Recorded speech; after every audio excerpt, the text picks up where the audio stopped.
Welcome back to the Kyle Olson Show. So, of course, this week there was drama. There was just a fiasco that played out in the TCF Center down in Detroit. Joining me now is Lori Levi. She was one of the observers who was in the room and was on the scene when all of this counting was going on. So, Lori, thanks for joining me today. Thanks, Kyle.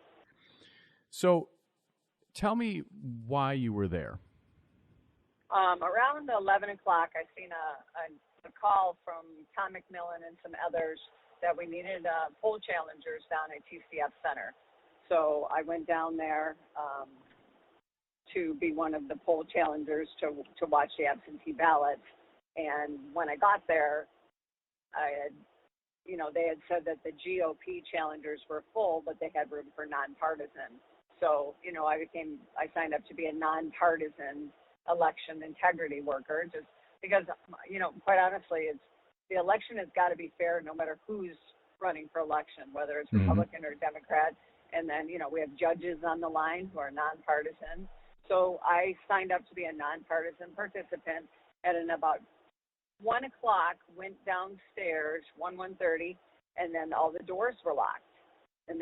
So I knocked on the door and I told the police officer, I have credentials for nonpartisan. He said, we're not letting anybody else in. I said, well, what do you mean? He said, we're not letting anybody else in. Shut the door. And then we started, multiple people started knocking on the doors, and they kept coming over and saying the same thing. And finally, about 2:20 something, one of the election, I was assuming she was an election official because she had no ID, no identification on her, so we don't even know who she was. She came out and said, so approximately 2:20, one of the African-American ladies comes out, and she didn't identify herself. She didn't give us her name. She just said, at this point, we are over capacity. We have 264 Democrat challengers, 220 some Republican, and 75 nonpartisan. So we're only letting in about 50 nonpartisan people. So we said, okay, and then she said, line up over here, and then we'll open the door in a minute. So then she goes and walks away. He doesn't come back. And then we start knocking on the door and pounding on the door. It's like, wait a minute, you just said we could come in. And then they just ignored us, literally, for the next hour. And then after that hour, we went back upstairs where the Election Integrity Fund was and the GOP were in the same area. We said, okay, what are we supposed to do now? At that point, it was told to somebody that one of the candidates, still the rest of the challengers were let in. So it took a little while, and then basically everybody went down and started chanting, stop the count, stop the count. Mm-hmm. And then the police came out and pretty much kind of barricaded us, and then they started cardboarding up the windows with whatever cardboard that they had, pizza boxes, ballot box, containers, started pulling apart boxes and taping them up on the windows as they flip us off. So this went on, for quite some time. And then I got a text from somebody inside, who was one of our associates inside, that said they were getting ready to do military ballots. And that is where probably the most potential for fraud is outside of the mail-in ballots as military ballots, because they come in by fax, and they have to be transposed. So there's supposed to be a Republican, a Democrat, both sitting together, opening that ballot, and then transposing it onto an official ballot, and we're supposed to be able to watch that entire process. Well, how the system was working, when I finally got in at 5:05, I couldn't find hardly any tables that had any ballots left.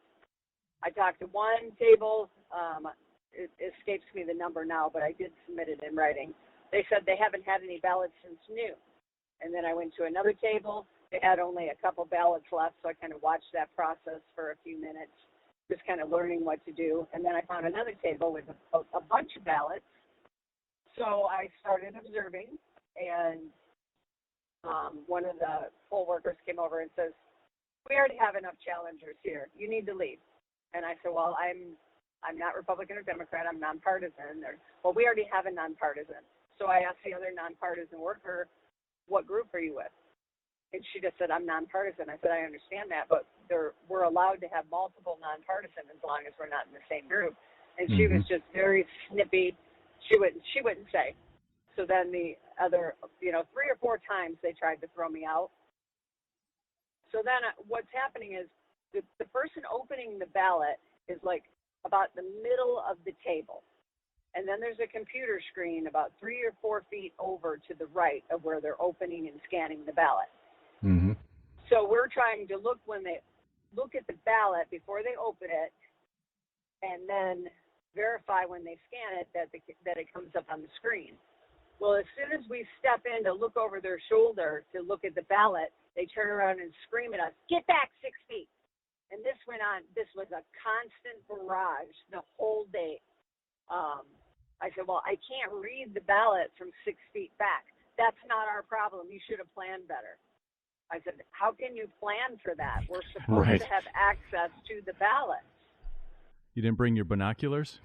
Yeah, no, I did bring magnifying glasses, but apparently not strong enough ones. So then it went back and forth to where we literally could not see the ballot at the same time and be able to verify the name on the ballot was the name on the screen. So that was one instance. And then if it didn't come up on the screen, then we were supposed to be able to verify in the poll book, because they have a printed poll book that is for those last-minute registrations, the ones that are didn't make it into the electronic system yet. They have a printed poll book. So if they're not in the electronic book, they're supposed to be in that paper book, and they would not let us close enough to see anything. This is on a spreadsheet that has about a font size 8 or 10 on a very, full spreadsheet. Right. And we're supposed to be able to try to read the ballot and read that spreadsheet in the matter of a few seconds while they're hovering over it with their shoulders, screaming at us to get back. This went on the whole day. So I challenged multiple ballots that I can't see it, so I can't guarantee that is a valid voter. And they said, well, we see it. And it was just utter chaos. And then the supervisor came back over and said, don't talk to my poll workers. I said, I'm not talking to them. They're screaming at me to get back. You have to remain back 6 feet. Well, I didn't know at the time that had been overturned. Right. I didn't know that at the time. Right. And so just so everybody understands, that was overturned. That was an order by the Secretary of State. That was overturned by a court. And not to mention, were you wearing a mask?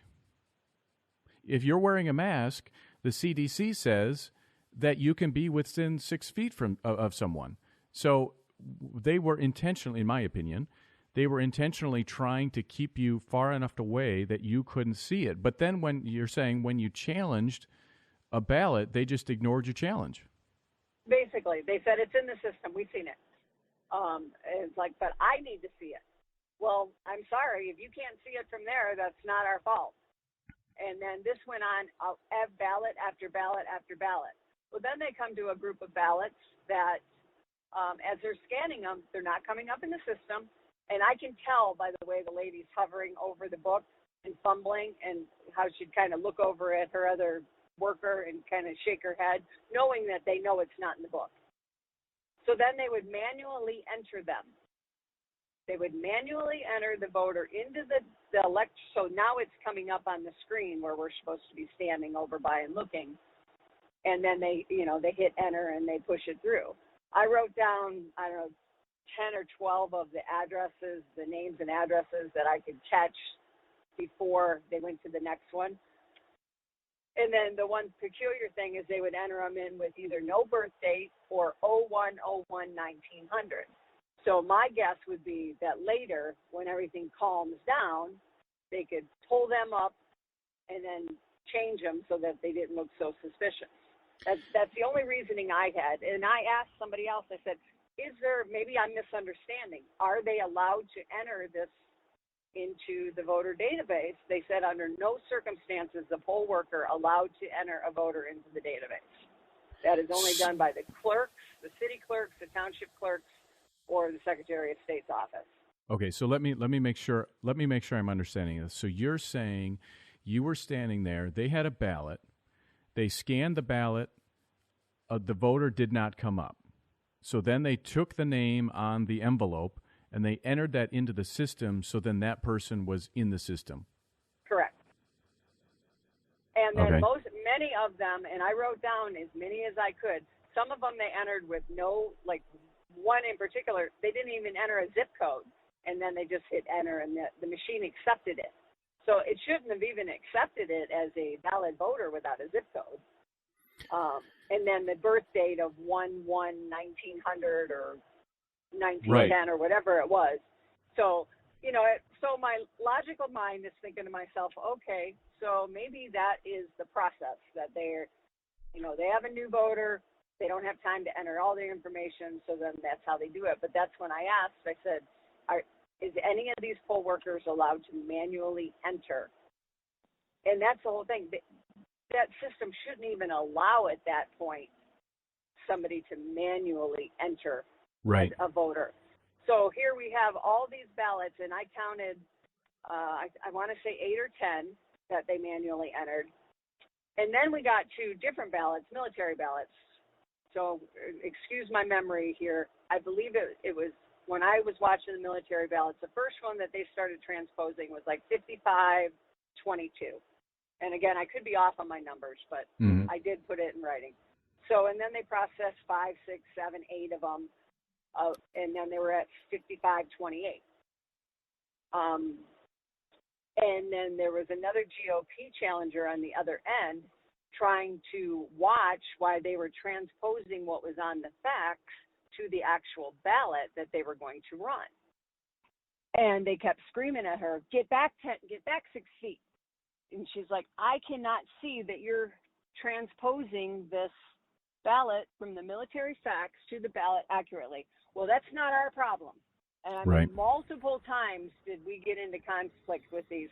And many times they would jockey their people around, their supervisors that were standing up. They would just get over and walk in front of us and then turn around and tell us, you need to step back 6 feet. I said, I'm staying right where I'm at. You walked in front of me. He says, because I'm doing my job. And I said, and so am I. So this went on. They tried to throw me out 2 or 3 times. And I said, then you better bring the police because I'm not moving.